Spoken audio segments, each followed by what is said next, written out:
Pandian store serial இன்னைக்கான எபிசோடில் கோமதி வந்து கதிருக்கு வந்து ரொம்ப தேங்க்ஸ் சொல்கிறாங்க. நீ தாண்டா என் மனசுக்குள்ளதை புரிஞ்சுட்டு எல்லாமே நடத்தி வச்சா உனக்கு மட்டும்தாண்டா தேங்க்ஸ் அப்படின்னு சொல்லிட்டு உடனே மீனா நம்ம சமைக்க போகலாம் அப்படின்னு சொல்லும்போது செந்தில் வந்து நீ இங்கே பட்டறை போட்டுடலாம்னு நினைக்கிறியா, வா நம்ம கெஸ்ட் ஹவுஸ்க்கு போகலாம் அப்படின்னு சொல்லி கூப்பிடுறாங்க. கோமதி வந்து ரொம்ப ஃபீல் பண்ணி அலறாங்க. ராஜியுமே அலறாங்க. உடனே கதிர் வந்து ராஜியை பிடிச்சி கடல் அடிக்கிறாங்க.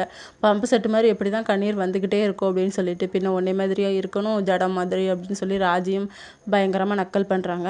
அதுக்கப்புறம் மீனா வந்து வீட்டுக்கு கிளம்பிடுறாங்க. இன்னொரு பக்கம் குமரவேலை பிடிச்சி அவங்க பெரியப்பா சித்தப்பா 2 பேருமே பிடிச்சி அடிக்கிறாங்க. உனக்கு கொஞ்சமாச்சும் அறிவு இருக்காடா, ஊர் முன்னாடி இவ்வளோ கேவலப்படுத்திட்டே அப்படின்னு சொல்லிட்டு, ஏதோ தெரியாமல் பண்ணிட்டேன் மறந்துட்டேன் அப்படிங்கிற மாதிரி எவ்வளவோ சொல்லி புரிய வைக்க பார்க்குறாரு. இதெல்லாமாடா மறப்ப, கொஞ்சமாச்சும் அறிவு இருக்கா, சோறை தான் தின்றியா வேறு எதுவும் தின்றியா அப்படின்னு சொல்லிட்டு ரொம்ப மோசமாகவே திட்டுறாங்க. அதுக்கப்புறம் ஃபோன் காலும் வருது. இப்போ வந்து கழுவி கழுவி ஊற்றுவோம் அப்படின்னு சொல்லிட்டு அட்டன் பண்ணி பார்த்தா அவர் வந்து என்ன உங்கள் அம்மா பிறந்தநாள் கூட கிராண்டாக நடத்தினேன், ஆனால் சாப்பாடு போட உனக்கு வழி இல்லையேன்னு சொல்லி அவனும் திட்டுவான். என்ன அசிங்கம் எனக்கு அப்படின்னு சொல்லி ஃபீல் பண்ணுவார். இதோட இன்னைக்கான எபிசோட் முடியுது.